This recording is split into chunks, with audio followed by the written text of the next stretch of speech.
What's up, independent insurance agents? Are you finally fed up with the massive amounts of time, money, resources being allocated to customer service within your agency? Is this causing your agency growth and revenue to become stagnant or even decline? The answer to this frustration is GloveBox, the premier mobile and web self-servicing solution made by successful independent insurance agents just like us, specifically for independent insurance agencies. Guys, this is the only platform with direct carrier connections. GloveBox gives your clients the power to engage within their writing carriers and you, their agency, in a single, easy-to-use platform. Mention the Insurance Guys podcast and get 20% off of your monthly subscription for life, guys, for life. This isn't an intro deal. This is for life. Schedule your demo with GloveBox today. Thanks. Insurance agents from around the world, welcome to the Insurance Guys podcast, powered by GloveBox. My name is Scott Howell, your fearless host and leader, insurance agency owner and insurance evangelist for I Protect Insurance and Financial Services, based out of Huntsville, Alabama. And before we get started on today's episode, please help me welcome. He is a 6'3" sophomore from Apple Valley, Minnesota, a parade first team All-American, Rivals 5-star recruit. He is a fantastic insurance agent and a great American. Ladies and gentlemen, please put your hands together and welcome the incomparable Mr. Bill Butler. How are you, Bill? I am great, Scott. Ladies and gentlemen, it is my profound honor today to have a dear friend of mine, former Army Ranger, great American. I have this image in my head, Bill, that you've got the American eagle like tattooed between your shoulder blades on your back. It's actually right here on my chest, Scott, right in the middle center above my heart. I got an eagle with American flag. When I think about Bill Butler, I think about there's a great American right there. There's a man that is a great American. And I appreciate you being on and being the co-host of the show with me today. Guys, we have a special episode for you because I know for you insurance agents, reading books is like kryptonite. I got great news for all of you people today. Mr. Bill Butler and I have both read cover to cover the book by Jim Collins, Good to Great. Just for you. And we have done it just for you. And we are going to go page by page through my notes, summary, if you will. And we are going to discuss the book, Good to Great. And I will just say this. We're boiling this down for you so you don't have to read the audible 8 hours of Good to Great. But I highly encourage each and every one of you to write this shit down because it is a fantastic book. Bill, would you like to add to that? Yeah. And so let me tell you a quick story about Good to Great. My dad, on the shelf behind me in the video, there's a little CD deal. And my dad gave me these CDs, I call it books on tape, old school, but he gave me the CDs to listen to these in my car. And he's like, hey, Bill, you should check this book out. It's great. And it sat on my shelf for about 5 years. And then I went to a coaching boot camp with one of our good friends, Mike Stromso. And lo and behold, there was Good to Great again and showed up. Mike had listened to it in Car University, as he says. Right. And I thought, man, I should check that out. And, I think for a lot of insurance agents, when the message is right, it shows up when you need it most. And it was 2014, 15, when I first really listened to Good to Great. And I had to listen to it twice on CD. It clicked. And I thought, they're talking about big businesses, but as Jim Collins talks about in the book and his other books, he's got 4 really great ones. They're just business principles, whether you're Walgreens or, Merck, huge pharmaceutical company, or I Protect Insurance down in Huntsville, Alabama. It's business principles. And if you can put some of these business principles in place, you will leverage what you do. And so anyway, I'm a huge Jim Collins fan. I'm going to make a recommendation. Here's a thought. And I'll have to run this by the powers to be. I would love for you and I about once a month. Selfishly, this is going to help you and I more than it's going to help all the 250,000 insurance agents. Yeah. Right? I would love for you and I to do a podcast, maybe once a month or once every couple of months, depending on our schedules, where we just do a book review on a book that we both look at each other and go, every insurance agent in America has got to read this. I started a book club in my Rotary club. Did you? to force myself to read because it is kryptonite. Well, the reason I'm saying this is I know these people aren't going to read. Yeah. But they will listen to a podcast. And if they've got you and I on here breaking this down Big Bird style for 1 hour versus the 8-hour audible or reading, some people learn better by actually reading a book. I learn better by listening for some reason. I don't know why. So, all right, here we go. 10 pages of notes. We're going to start with chapter 1. And as I always like to say, we're going to get the damn hay down where the goats can get to it. Perfect. When you guys finish this, there won't be any questions about what's being said here. So I hope you got a pen and paper. If not, just listen to this about 3 times and you should get the overarching theme of the book by Jim Collins, Good to Great. So here we go. Chapter 1. These are just my notes because, and it, as I was telling you off air, Bill, it owns people how many notes I take. It's like Justin Miller will come in here and he'll say, why do you have 15 legal pads full of notes? And I'm like, because all I do is write notes all the time about everything. But here we go. Good to Great, Jim Collins. First thing I wrote down, of the difference between the great companies that were studied in this book and the good or mediocre companies, there seemed to be no relation as it related to management pay. I found that to be interesting. Both sets of great companies and mediocre companies had strategic plans. The best companies, the great companies, also had stop doing it lists, things they were going to stop doing. Here's another big one I found that I've always kind of believed, but I was glad Jim brought it out to light. Technology cannot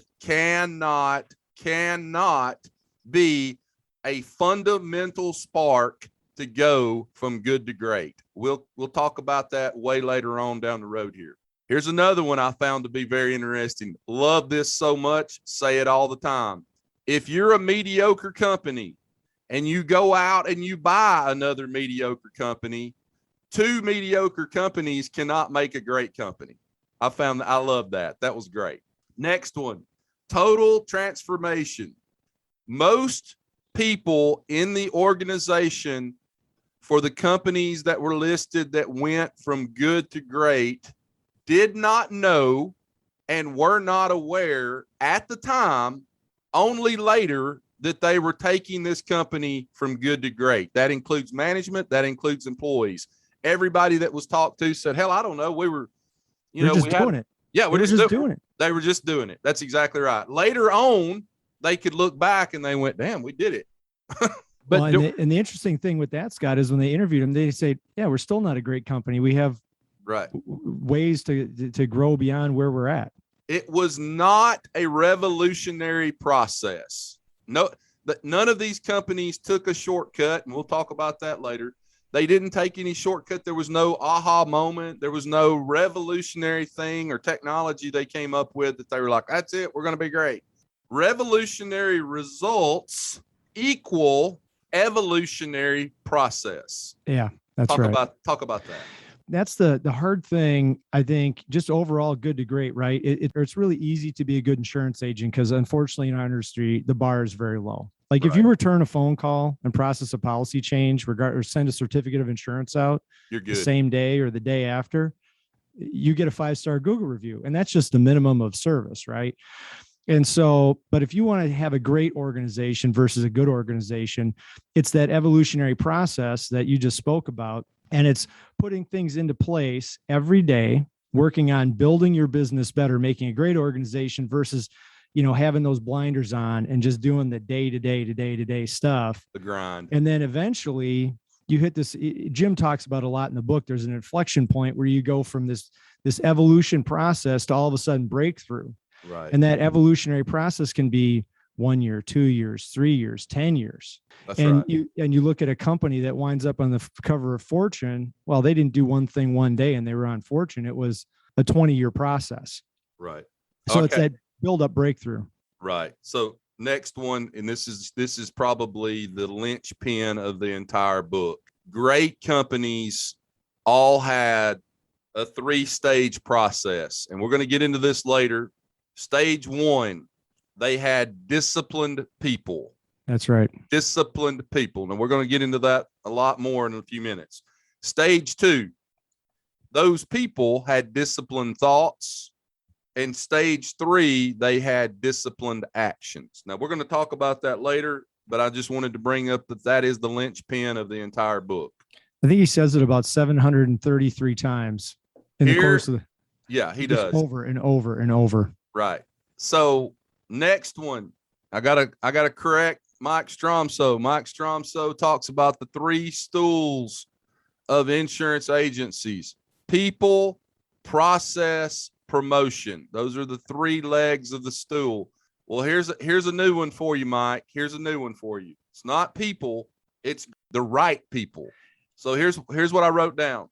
People are not your most important asset. The right people are your most important asset. Hiring the right people. And you hear that throughout the whole book. Throughout the whole book. And the other thing is not just the right people. You may have a world-class salesperson or, a world-class person just in general. Very, very bright, coachable, a great person for the team, but they might be in the wrong seat struggling. Correct. As a salesperson, but they might make a great account manager or vice versa. They might be a great insurance mind.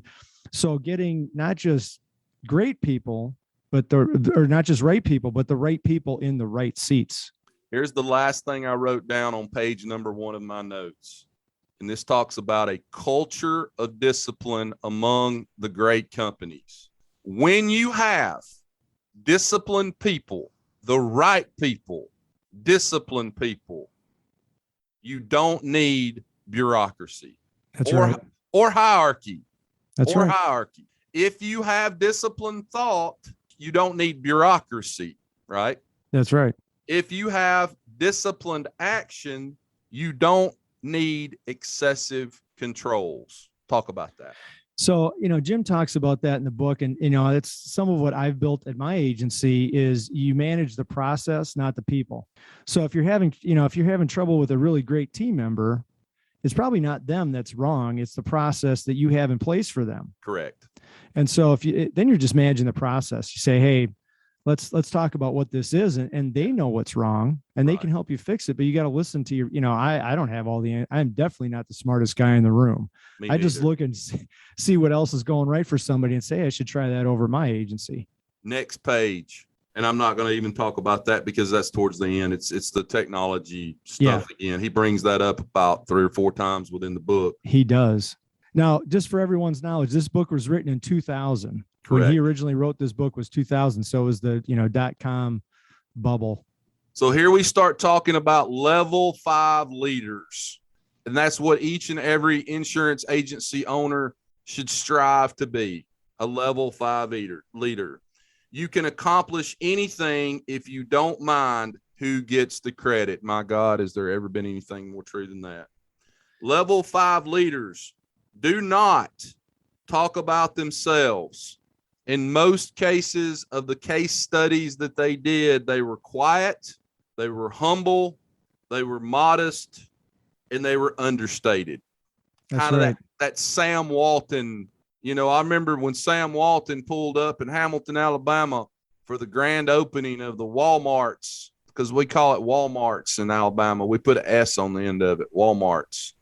He was driving about a 1978 blue Chevrolet truck, and nobody there knew who he was. Just thought he's some old man that was wanting to get a glass of Kool-Aid and some cookies or something. It was Sam freaking Walton, CEO of Walmarts. That's what it says in the book. A level 5 leader executive builds enduring greatness through a paradoxical blend of personal humility and professional will. These are just quiet people. You think about that in the military. You're a veteran, I'm a veteran. You think about, the motto of special forces is the quiet professionals. They don't walk around beating their chest talking about, hey, we're special forces. They just go out and do the work. Right. Just go do the work. That's exactly right. So great level 5 leaders believe in this. If you do not have the capacity, you're not going to keep your job. They do not allow mediocrity in their organizations, and they do not allow nepotism. That's right. Those are two of the hallmarks of level 5 leaders. If you don't have the intelligence, the capacity to do your job, you are not going to keep it. Go ahead. They build that culture of discipline within the organization, right? So in the book, he talks about a story, Nucor, one of the steel plants. If you didn't perform because of this level 5 leadership and leading from the front, they actually, in this culture of discipline, they actually, if you weren't pulling your weight at the steel mill, they'd run you out of there. Right. You either fit with the culture or you didn't. And that comes from the top of how we go about our work. Great leaders. They have the will, they have the resolve, they have the humility to create superb results. They're typically modest. They act with a calm determination, and they will settle for nothing less than greatness. That's the end of my page 2 notes right there. Level 5 leaders, they never blame others. Every single freaking thing that happens in this freaking insurance agency is my fault. That's right. Every single freaking thing. I am the goalie. There is no last line of defense past me. You get past me, there's nobody. Would you like to add to that? I'm sorry, I get passionate about that. You do get well, I like that, Scott. But That's what I like about you. freaking hate freaking excuses. Jim talks about it in the book, and he talks about the level 5 leadership, and he talks about the window and the mirror. And the window and the mirror, I think, is a really great analogy. And the mirror is exactly what you just talked about. When something goes wrong, level 5 leaders look in the mirror and say, what did I do to cause this problem? Correct. And anytime something goes right, they look out the window and they say, look at the great team I assembled that had that all go right. Even if you're the guy kind of, or the, insurance agent, the man or woman behind the agency, you could take the credit, but you don't. You look out the window and look at your team, look at what a great team I have. So when something goes right, you look out the window. When something goes wrong, you look in the mirror.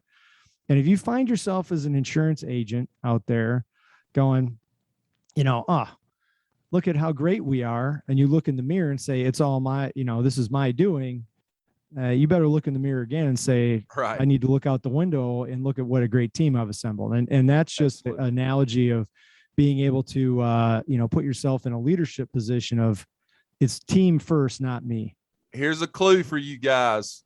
Okay. If we're going to play Blues Clues for just a second, anytime you see a great insurance agency or a great company, look for extraordinary results with no one in the organization taking credit, then you've probably got level 5 leadership in that organization. I agree 100%. That I wrote that from the book. I wrote that down. I can't take credit for that. So of the Fortune 500 companies they looked at, only 11 made the cut. He asked the question, can you learn to be a level 5 leader? And then he goes into the 2 types of people. The first person will always subjugate their ego. Work will always be about what they get, what's in it for me, what am I getting? Yeah. It's always about I and me. You'll hear them talk a lot about I did this, I did that, me. Not what they can contribute, create for the company or the legacy that they leave for that company. Those people are typically a lost cause. They are never going to reach level 5 leadership. Level 5 leadership. Second person, the second kind of person, they have it buried in them. They can be developed. Maybe it's been ignored. Maybe there's been an event happen. One thing I heard was sometimes a significant life transformation or something happens in their life that's significant can turn someone into a level 5 leader. And that's an evolutionary process too, right? I mean, they talk about a couple instances in the book with some of these CEOs of some of these great, the great companies versus the comparison companies. And, one of them was a World War II vet that had his orders changed the day before he was supposed to go on a ship that got sunk and lost all hands. And that was like a changing point in his life. Right. And so, I think we've all had instances in our lives and things happen, and you can draw on those strengths leading your organization. The next chapter, and in my opinion, the one he talks the most about throughout the book, talks about getting the right people on the bus and who those people need to be. Okay. Yes. So here we go. And the chapter is called First Who, Then What. Correct. People are the most important. People. The right people. The right people. They do not need to be motivated.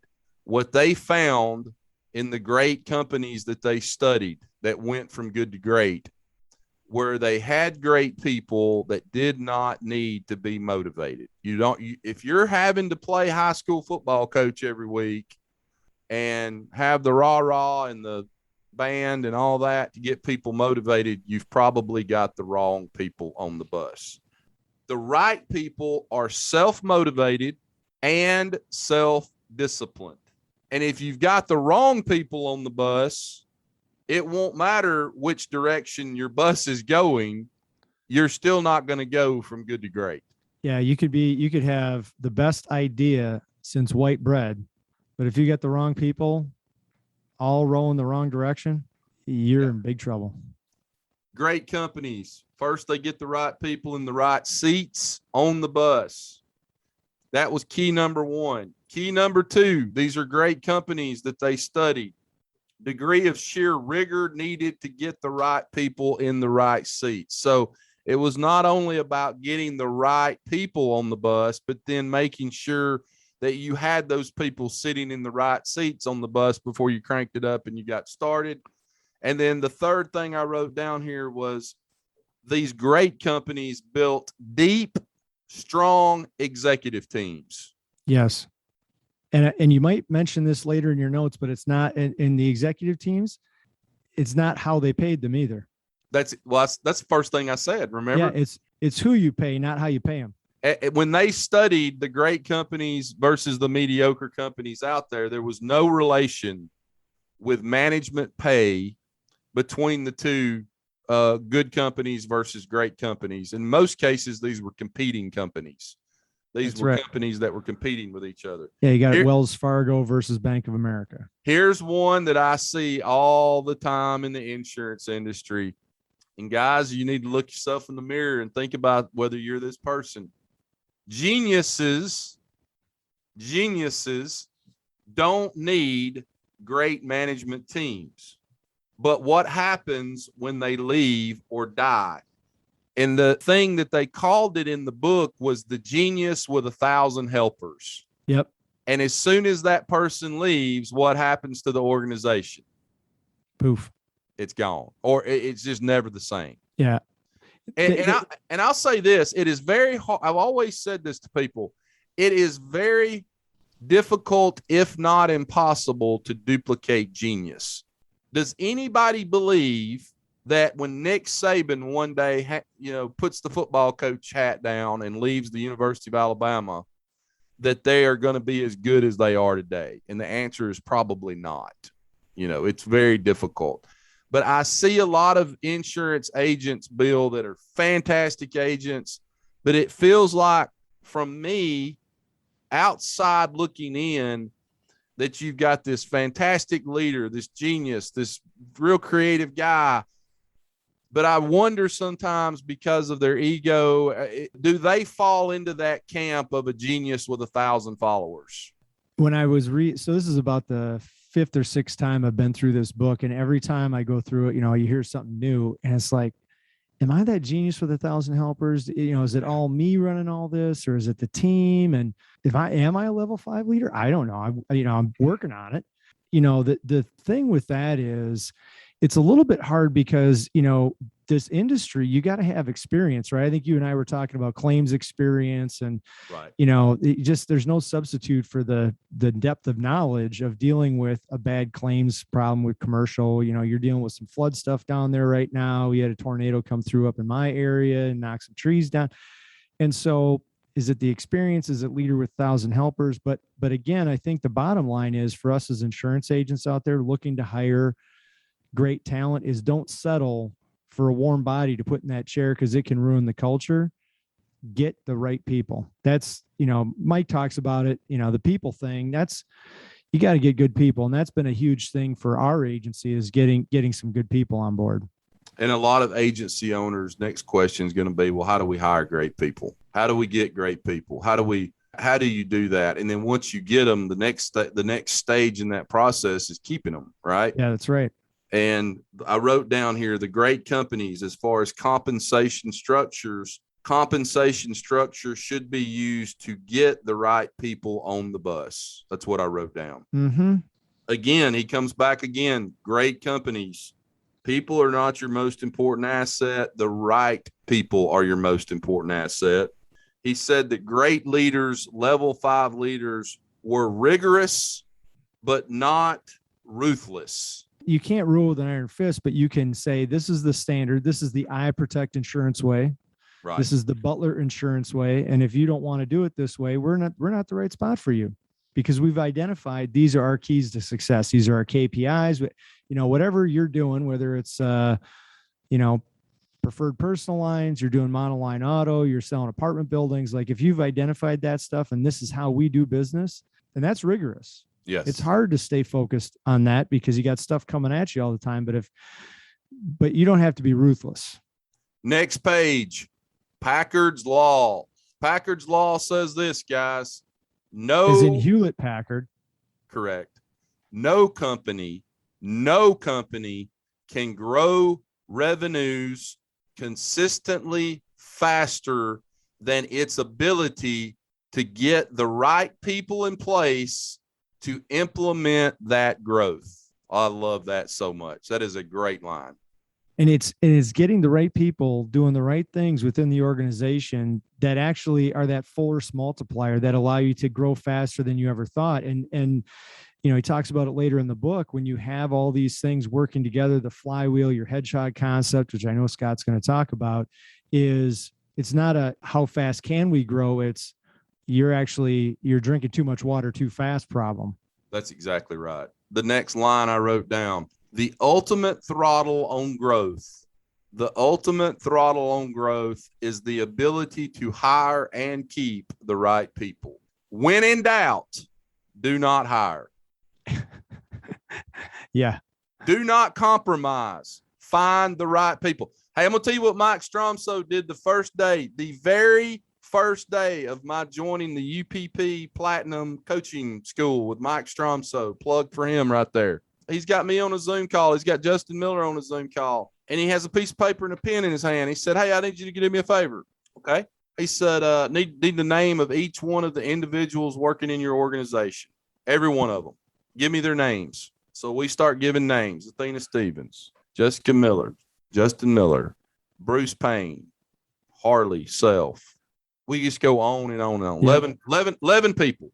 And at the time, I'm thinking, where's he going with this? What's he going? I know where he's going with it. Yeah, but they don't. These people exactly, don't. Exactly. But this speaks to what we're talking about right now. He said, I need you to do one thing for me. I'm going to call each person's name out to you and Justin. You can only give me one answer. You can either say yes or you can say no. And if you start that whole, I don't know, then that means no. That means no. That's right. So it's either yes or it's no. And if you start waffling or whatever, then we're going to assume that's no, right? So he went through each person in our organization, guys, and he asked one question of each person. Would you hire that person again? And he doesn't wait. It's, would you hire Justin again? Yes or no? Correct. Yes or no? Yes you or say no? Yes. Jessica Miller, yes. Bruce Payne, yes. And if you start, and I've seen him do that a number of times, and what it does is it forces you to focus. Do I have the right people on the bus? Well, the one person that we both said no, we let go 2 weeks later, and that was a good decision. And it was, I think him going through that exercise with us, it kind of shined a light on that a little bit. And, I try to be action. I try to do more than I talk, even though I talk on this podcast for an hour a week. But it was very illuminating, him doing that. I think one thing to back up that kind of thought process for us as agency owners and insurance professionals is, with the rigor, not ruthless, is It's unfair to keep somebody who's unhappy in a position. If they don't fit with the culture and they don't have the capacity to do insurance, they're probably not happy. It's not something they're passionate about. And so actually you releasing them back to the marketplace, you're actually helping them out. It's unfair to steal people's lives from them, having them do something where they're unhappy and you're unhappy. And so, it might feel ruthless to terminate someone. That's one of the hardest things we have to do as a business owner. But at the end of the day, if it's the right thing for them, it's not ruthless, it's rigorous. That's what we need to maintain as a thought process leading our organizations. So the next thing I was going to say that I had written down here was exactly what you just said, Bill. Letting the wrong people hang around is unfair. You are stealing a portion of that person's life. That's right. Wow. Yeah. Here's the next thing I wrote down. The moment you feel the need to tightly manage someone, let them go. If you're checking when they're sending emails and how they're sending them, Houston, we've had a problem. If you're having to watch the agency cameras all day to make sure your people are working, you've got a big problem. Or you're a micromanager and you need to step back and evaluate. Probably not working on the stuff you should be working on as an agency owner. Correct. And then you have to ask yourself before you let this person go. Now, we just talked about stealing a portion of their life, but one of the things that he talked about with great companies and great management and great level 5 leaders is before they let them go, they always ask themselves the question, is this person the wrong person, or do we just have them on the wrong seat on the bus? Yeah. That's a big difference. He talks about one of the CEOs, I think it's for Gillette, at the and he spent literally years tinkering with the leadership team, making sure they'd have somebody in 5-6 different vice president executive positions, making sure they had them in the right spot. Right. Before they finally cut the cord. If they had a really good person, look, are they the right person in the right seat? If they're the right person, we'll find the right seat. Correct. Last question to ask yourselves, guys, is it, as you're trying to build a great organization with the right people, not just the good people, but great people that are the right people, this is a great question to ask yourself. If they came to you and told you they were going to leave, how would you feel? That's another indicator. Trust your gut. Yeah. If that wrong person or the person you've been kind of waffling back and forth about where we're going to keep them, we're going to let them go, what are we going to do? Ask yourself that question. If they come to you tomorrow and they said, hey, I found another opportunity, I'm going to leave. Would you be happy about that? Would you try to keep them? I finally get to replace that Scott Howell guy. Exactly. That's exactly right. Here's another one, guys. You want to know whether you're a great organization or not. Great teams, this is what they found in their research. Great teams typically stay in touch throughout their life. Wow. Wow. They enjoy meeting with each other. They spend a lot of time with each other. They enjoy being together. And he just talks about being on the bus with people you love. But he also talks about being able to have really big disagreements. He talked about executive teams almost coming to blows. Like I think RJ Reynolds. Yeah. Almost came. Morris or one. They're like almost in the conference room. Fights in the conference room about stuff because they were, that's passion. They're passionate about it. You're passionate guy, Scott. You're getting ahead of me. Okay. I'll slow down. Sorry. Chapter 4, confront the brutal facts. There are 2 distinct forms of disciplined thought. Number 1, great leaders, great organizations infuse brutal facts in with what they're trying to do. They infuse that as part of their strategy for how we're going to even get better than we are. Number 2, and you'll have to help me with this because I can't remember what this meant, Bill, but frame of reference in all cases. I wrote that down.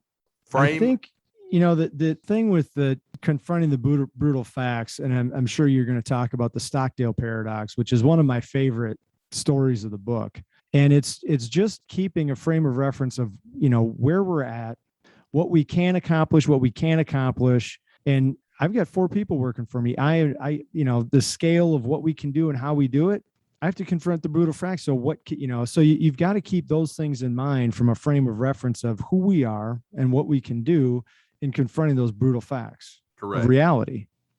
And that was the next thing I wrote down. Reality. I love that word, reality. Reality needs to be what's worried about. Reality needs to be what's worried about, not what the leader's reality is. And my God, in large organizations, multi-billion-dollar companies, you've got this CEO that's this power-driven, you say anything negative, he fires you. I've actually worked for companies like that before where everybody was just trying to pacify the leader and not really letting reality and the problems with reality come out because they didn't want to be the next one on the chopping block. Because a lot of times, especially with carriers, if you don't kiss the ring, and I've heard vice presidents of major insurance carriers talk about kissing the ring. Are we worried about reality of what's really going on? Or are we just trying to pacify the leader here so we don't get put on the chopping block? Yeah. Well, and for us, I don't handle everything that comes through the door at Butler and Associates. And, I don't know, I trust the team to do what, I expect them to do. But I'm not the boots on the ground doing the day-to-day operation. So, leading with questions, not with answers, like what can I do to help you do your job better? Right. And if there's some if there's some problems in the organization, I can't fix what I don't know. I tell that to my team all the time. You got to tell me because I can't fix what I don't know. That's every Wednesday on our staff meeting. I ask each person because I make every person in our organization talk. I learned that from some leadership book. Don't let anybody off the hook. Let them all have a time to speak. Mm-hmm. I do that on purpose for a number of reasons. But how do you create, this is going to be for the 250,000 insurance agents from around the world, your next question is going to be, how do you create a climate where the truth is heard? Do you know what I tell my team, every team member when they start with me, and I reinforce it, Scott? I say this, and this is for everyone out there. I say, if there's a mistake, if this job is too technical and too hard to not make mistakes, as much as we all want to say we're a perfect insurance agency, I guarantee you there's mistakes being made. And what I tell every team member is, there's one thing I cannot help you with.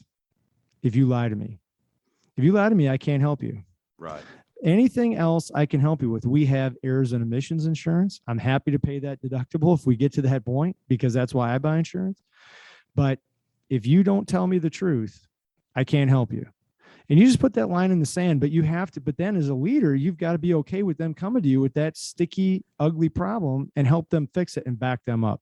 That's exactly right. So here's some notes I wrote down that parallels the exact thing that Bill just talked about. Lead with questions, not answers, to gain a clear picture of reality, to help you gain understanding. Lead with questions, not answers. Don't play the blame game. Conduct autopsies without blame. That's right. That's something that I feel like I do a really good job of, and most of my team members do not. So there's a lack of leadership training there on my part, because when we have mistakes or things that happen here, I feel like everybody's just dying to look out the window and blame somebody else. Well, I didn't do that because I gave that to her. Mm-hmm. And I have to tell each and every one of them, we're not playing the blame game here. I'm just trying to figure out what happened. So number one, we can fix it. Number two, so it doesn't happen again. That's all we're doing. And then it's like we talked about earlier, it's managing the problem, not the people. Correct. So if you can manage the issue, we missed something. Well, what can we put in place to help manage that issue so we don't have it happen in the future, versus bringing somebody in, this happened again. It might be wrong person, right person, wrong seat. So here we go. We're about to talk about the fight in the RJ Reynolds conference room among executive members, right? That's right. Engage in dialogue and debate, not coercion. And then he starts talking about Socratic dialogue in heated debates. Conduct autopsies without blame. and build red flag mechanisms. Talk about that for a second, Bill. Yeah. So Philip Morris bought 7-Up in 1978, which wound up costing him something like relatively small compared to total assets, but it was a big black eye for the company. Right. And they what is somebody's cousin or nephew that owned the other company? It was some nepotism going on, I think. Yeah. And they wound up doing like a 5-page dissection. And at the end of the day, Coleman, he said, I take responsibility for this bad decision, but we all take responsibility for extracting the maximum learning from the tuition we've paid. Like, wow, this costs us some money and we didn't agree about doing it. But at the end of the day, the buck stops with me, but we all made this decision as an executive team. The last thing I wrote down here on this page, and then we'll move on to the Stockdale Paradox. Guys, if you don't take anything else away from what I just said, take this away from it. The key here is to have great information that cannot, let me repeat that. The key is to have great information that cannot be ignored. And that's really what you're trying to get through in these debates and this Socratic dialogue, is to get to the meat and potatoes of it and figure out what the problems are. This is business. And, right. People have personalities and will have feelings about stuff. But at the end of the day, it's about taking care of our customers, taking care of our team. And what's our reason for doing that and our hedgehog concept, which you're going to get to. And is it following that? And if it is, we're good to go. And if it's not, let's stop doing it. The Stockdale Paradox. You must have the discipline to face the facts of your brutal reality. Life is not fair. Sometimes that is to our advantage, and sometimes that is to our disadvantage. What did you think when you read or listened to the Stockdale Paradox and Admiral Stockdale and what he went through? I thought he was a guy I would have loved to have had dinner with. Yeah, absolutely. So I would listening. I tell people this all the time, and I've mentioned this briefly on this podcast, but I'm going to say it again.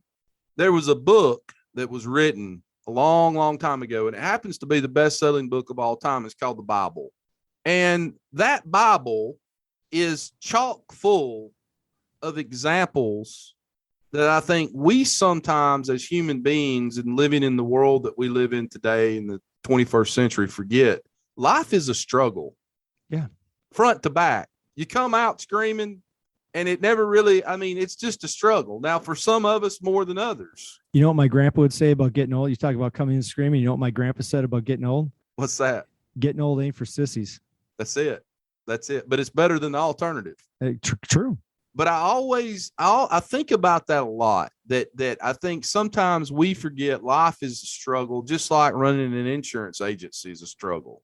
Not every day, not all the time, but you're going to definitely have your days, and you're going to have a lot of those days. But this Stockdale Paradox, you've got to have the discipline to face the facts of your brutal reality. Life is unfair. Honest. My God, I can't say this enough, because to this day, I meet people in the insurance industry and I wonder, is this some bitch honest or not? Honest confrontation of the brutal facts. Create a culture where people can be heard. Goes right back to what I was talking about. Absolutely. Relative to, there are leaders of some organizations. There are leaders of some insurance organizations that you just don't feel like you can be real honest with, because they don't either, like I said, you're going to be put on the chopping block, and now he's out saying that you're a problem. This person's a problem child. We got to figure out a way to, as you said earlier, release them back to the marketplace. Man, that's poison. That is rat poison when you can't be honest with people, or people can't be honest with you and their organization. It doesn't work. No. I tell you what it leads to. And I tell people this all the time. I tell Bradley this all the time, because Bradley's got a little Tabasco sauce in him, and more than I do, which is, you would think it would be the other way around. But Bradley, sometimes he'll be thinking about doing something, and I'm like, Bradley, you never know when you're going to have to walk across that bridge again, brother. And when you screw somebody over, or you say something, or you do something, and And then what I have found to be the case is later on down the road, something will happen and you won't know what happened. Nobody ever tells you what happened with that deal, but maybe you got cut out of it, or maybe you didn't get invited, or whatever might have happened.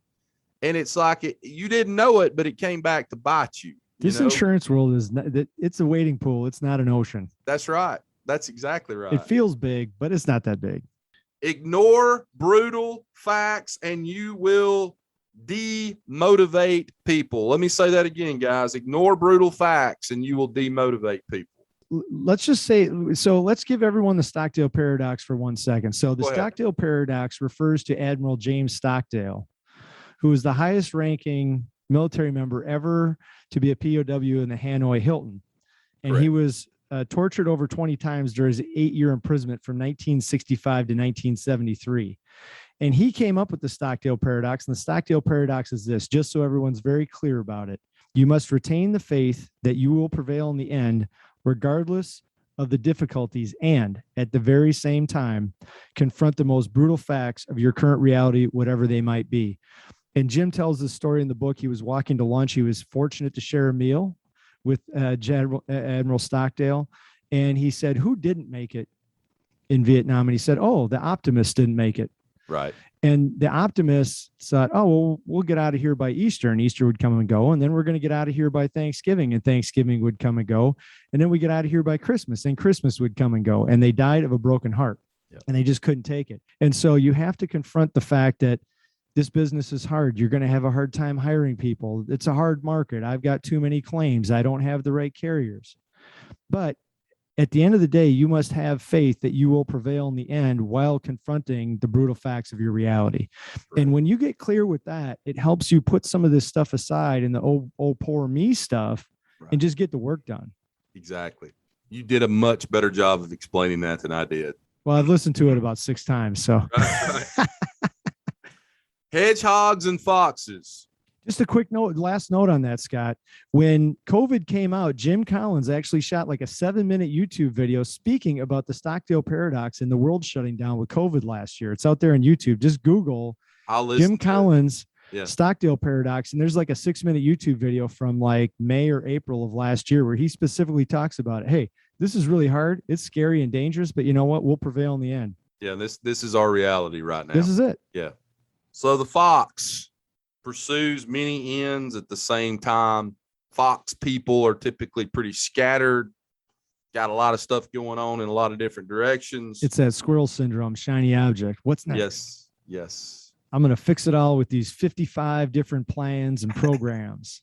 Or I'm going to have 14 different businesses going. You know, I got $100 million agent that's an acquaintance of mine, and his wife's run his agency for a number of years. And I asked her one day, I said, we were talking about how he'd kind of reached this level of really kind of fame. You know, he runs around with a lot of famous people. And she said, you know, when I met him, we started dating, we got married. I started working in the agency. She said, the very first thing I did is that some bitch had limousine companies, and he had a thing. He was renting jet skis at the beach and all this other crazy stuff he was doing. She said, you know, we're going to sell insurance. That's what we're going to do. And so he kind of put all the other stuff he was doing aside and just focused on insurance, huh? Yeah. It went from like $5 million, $6 million in premium to $100 million. Not bad. No, it's not bad. So that's the fox. Tell me about the hedgehog, Scott. Organize a complex world into simple ideas. The essence of profound insight is simplicity.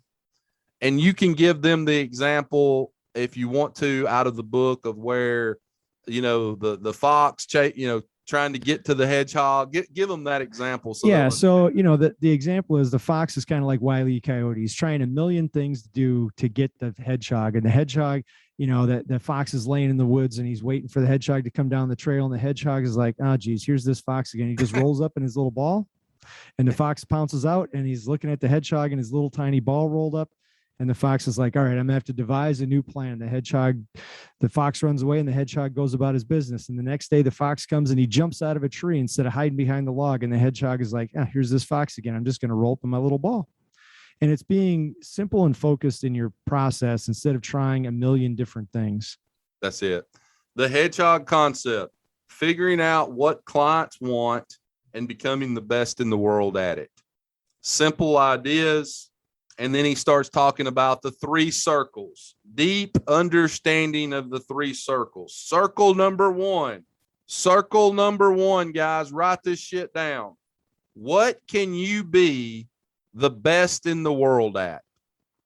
Or what can you not be best in the world at is also just as important. I had it listed and what can you not be the best in the world at? And he talks a lot about these Socratic meetings with your leadership team. This is not something that most companies can typically put together in a day or two. There's some companies it takes years to figure this thing out, especially some of these Fortune 500 companies. What are we the best? What can we be the best at?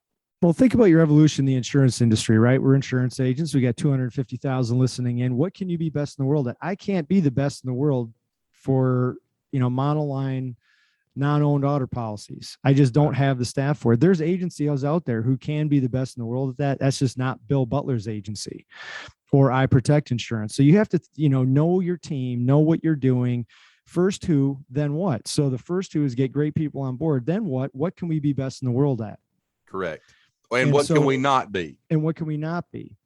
And then, and there are 3 intersecting circles. So what's circle number 2, Scott? Circle number 2.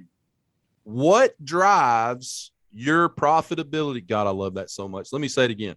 What drives your profitability, profit per X? Talk about that, Bill. So it's, profit per X. For me, my metric is profit per employee. You might be profit per policy, profit per carrier, profit per client. It just depends on your agency, how you're set up, and what your profit per X is. But that's going to be the revenue driver for the business. And, I think profit per employee that's a pretty good metric because that's probably our number one expense as insurance agent. We don't have overhead, inventory, all that kind of stuff. Our biggest P&L item is generally the people P&L line item. Jumps off the sheet, off the P&L. Hey, Bill, do you have it memorized? Could you give these guys so they could write this down for a minute? How to come up with your profit per employee? Do you have that memorized? So, number one is you got to know your numbers. And I started tracking this in 2018, and I track how many policies I have every month, how many clients I have every month, what my commission is every month, what my premium is every month. And then I divide that, and I have revenue per client, premium per client, and you're taking your revenue divided by the number of team members you have, and that's going to give you your revenue per employee. Now, the profit per employee is you could take the net revenue number on your P&L and divide that by the number of team members you have, and depending on your year, that might not look so hot. Right. And but at the end of the day, I think the best practices, they talk about that 100,000 to 130,000 numbers being kind of the average benchmark for independent insurance agents, but also it depends on size. You're writing personal, commercial, or that sort of thing, but it gives you a good indicator. But if you don't track that and you don't know month to month or year to year how that's going, how do you know if what you're doing is even paying off? Correct. You got to know your numbers. Correct. Circle number 3. What are you deeply passionate about? What are you deeply passionate about, Scott? My family, and that includes my insurance family. I think I care more about that than anything else. I was thinking about that this morning. What are you passionate about? And I would say family, and I would include that as my insurance family as well, because I spend as much time with them as I do my own family. And so when you're thinking about what you're passionate about, it might not even be actually the clients you work with. You can just be passionate about building a great thing, building the processes for the insurance agent. I mean, that could be it. And so you have to figure out what your passion is, a specific line of business. Russ Castle, he's passionate about apartment buildings. Yeah. He's read a book about it. You do apartment, and that's different for all of us. And so you got to figure out what that passion is. And when these 3 circles line up together, you got to stick to that. So what are you passionate about? Let me give you 3 Blues clues on how to figure that out. Number 1, first clue. I feel like I was born to do this. For me, that was podcasting. The first time I sat in front of a microphone and did this, I thought to myself, damn, I'm pretty damn good at this. And I'm very critical of myself. Normally, I would have told myself how shitty I did. Number 2, you're well paid to do whatever it is you do. Number 3, you're doing what you're passionate about. You love it. You love the process. And then I wrote down drive towards these 3.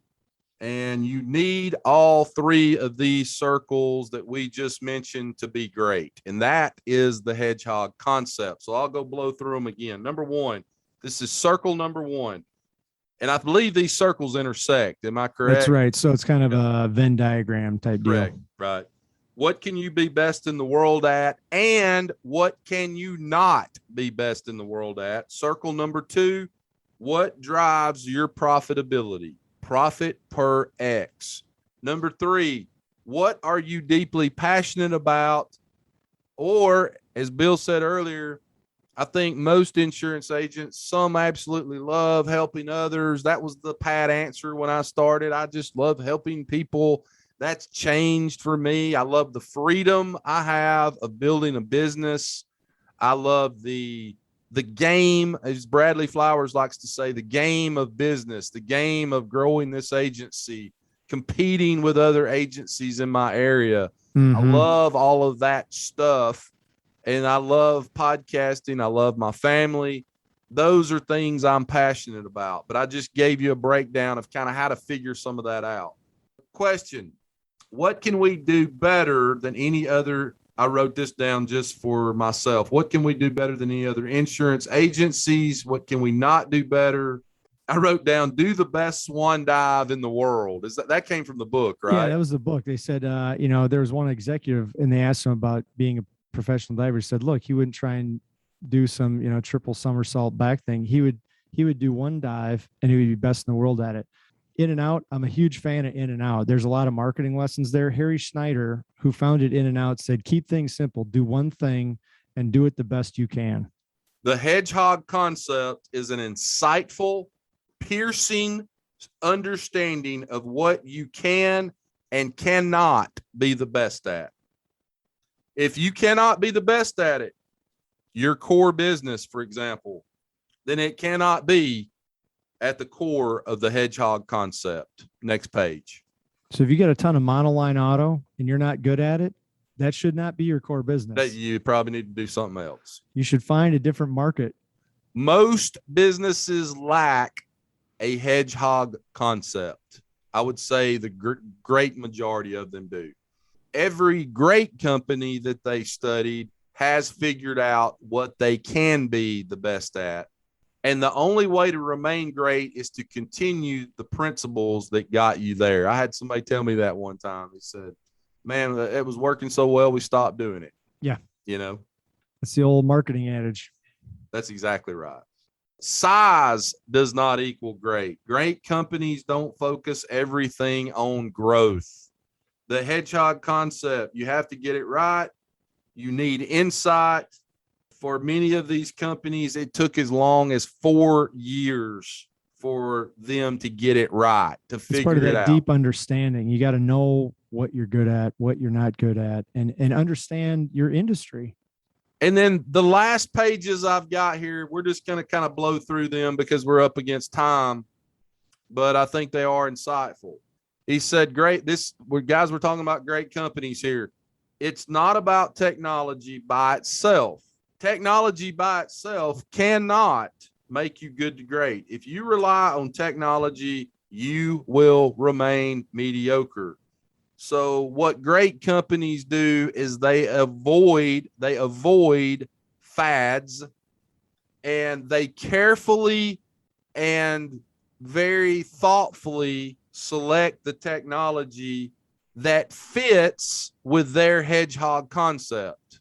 And it's called a technology accelerator, right? So that correct. The technology isn't what's going to make you great. It's having all these other things we've been talking about, and then using technology to accelerate what you've already got in place, whether that's GloveBox, for example, as saying, all right, we've got a lot of good things in place. We've got a hedgehog concept. We've got a culture of discipline. We've got, Stockdale Paradox, where we confront the brutal facts of reality that We've got to compete with insurtechs out there. So we're going to implement the key technologies we need to help us accelerate our growth and keep things going. You know, GloveBox might be an example as something that would help you do that. And there's a lot out there, but it's not just trying one and trying another one and using 50 different things. It's only using that technology that's going to help you accelerate based on what the needs are. And I think, you know, for us as insurance agents out there now, I mean, boom, you could be running 50 different things at once and none of them are actually going to help you. I deal with this with my team. Technology is a crutch. Yep. How easy is it to send an email or a text message to a client instead of pick up the phone and ask a question? Just call them on the phone, ask a question. Don't send them a text, you know, but it's just too easy. I always ask myself one question. Is this a need or is this a want? Bill Cochran taught me that. He said, I always ask myself this question. Is it a need or is it a want? And whether it's a need or a want, the second question I ask myself, and I tell Justin Miller this because Justin's one that'll try out technologies all the time for us to see if it's something we really could utilize. The second question I always ask myself, is this technology going to do one of two things? Help our agency team members be more efficient. That's kind of 1A, but 1B to that question is, are these some bitches going to use this? Or is this shit so hard that we're going to spend $400 a month on it? Spend 3 months getting it set up. 3 months setting it up, train everybody on it, and they're not going to ever use it because it's so hard to use that nobody can figure it out, or they have questions all the time, and then it turns out to be more of a problem than it is an answer. The second part of that I always think to myself is this technology going to help our clients and let us reach them where they want to be reached or help them get service better? Is it going to benefit them in some way that they're really going to be able to use it? And it's something that we should have as part of our technology stack, so to speak. But those are really the two questions I always ask myself, because as you know, Bill, we get inundated now with technology and insurtechs all the time, every day. Try this, try that. I mean, I just got an appointment set next week for one of them. One of our carriers is sponsoring some stuff, and they said, yeah, sure, we'll sign up and use it. But, you know, now I'm investing time out of my day to work on getting this stuff set up. And I don't know if it's actually going to be a technology accelerator or not. Exactly. So you'll have to figure that out. Last but not least, guys, Billy, you've done a great job today. I couldn't ask for a better co-host. You said we're going to play like champions today, and I'm trying my best, Scott. I know you are. I know you are. The last thing I want to mention before we get off this podcast, the last part of this book talks about once you've gone from good to great, the next iteration in this process is how to go from great to built to last great, enduring greatness. Can't do it without a great team. Can't do it without figuring out what you can be the best at. Can't do it without great processes. Can't do it without, in our industry, great promotion. All of those things are going to be a part of enduring greatness. And I know I don't want to just speak for my team, but I know we've got a lot of areas we can improve on in our agency. And I know if you're listening to this, you probably got some area where you could get better. And I could read more books. Yeah. Well, let's just go back. First step in that process is figuring out what the truth is. Exactly. And owning it. And that's pretty much the book, Good to Great, that Bill Butler and I just summarized for you in 1 hour and 10 minutes. Woo! We did it. Boom. The thing that I would say, and the last thing that really sticks with me with this book, Scott, is he kind of goes over some questions and answers at the end. And he was asked by a research student, well, why should I try for greatness? And it kind of paused him for a second. He's like, I just talked about why you should be a great company, but it's really easy and comfortable to be good in the insurance industry. It takes work to be great. But the thing that Jim and Collins talks about, and what I would say to those 250,000 agents out there, you can probably invest the same amount of time to be mediocre or just good as it does to be great. And if it's just that where you're investing that time, if you invest the time in being great, putting some of these principles we've talked about in place, maybe go out, listen to this Audible book or get the book and, read it and look at it. if you invest that time in being great, it's going to be the same amount of time that you invest in just staying mediocre. That's exactly So go right. out and be great. God, I love that so much. One of the things I promised myself this year is we were going to be a part of the UPP, and we got some other things that I think are helping our agency move towards greatness. I don't think I'll ever say we're there, but having guys like yourself and Mike Stromso and Chris Paradiso and all these other people in the industry, I think it helps us move the needle towards greatness because, as I always say, you are defined by your environment and the 5 people you spend time with. Absolutely. And the more great insurance agents that have been successful that you're able to spend time with and be able to call on the phone when you've got issues and talk through, and I think the better your agency is going to be. And some people don't want to do that. Some people are, hey, I got this, I'll just do it myself. And unfortunately, I feel like those people are going to have a hard time moving the needle towards the great meter, if you know what I mean. So they're very good at being good. Bill, I love you, brother. I love you too, Scott, but you love me more. I know. I do. And let's do a book club. Next time we find a great book that you and I are just both like really passionate about, we got to get out to these guys and let them hear about. Let's jump on here again and do another hour-long podcast summary of it. Sold. Absolutely. Guys, as I end every podcast, rewards come from action, not discussion. Get your ass out from behind that desk today. Go out into the big bad world, build relationships. Take what you learned today, implement that in your agency. Rewards come from action, not discussion. That is one of the big parts of this book that we probably should have talked about, is it's not just figuring all this out, but then it's that action part of this, taking distinctive action. That is a huge part of building your agency. Get the right people on the bus, get the right people in the right seat, then start driving in the right direction. And that's my hope for each one of you. It's Bill's hope for you as well. I know that. So make money for your family, for your wife, for your husband, for your kids' college fund, for your parents that are struggling out there today. Go make money for them. Write good business for the companies that you represent, and write good business for the agencies that you represent. Bill Butler, I love you more, brother. Guys, you are listening to the Insurance Guys podcast, and we love each and every one of you. And thank you so much for being a part of our family, and we will see you back here real soon. Take care. Thanks for listening to the Insurance Guys podcast. If you need to know more about me or you need to get in touch with Scott, you can always reach me at theinsuranceguyonline.com or email me at scott@iprotectinsurance.com.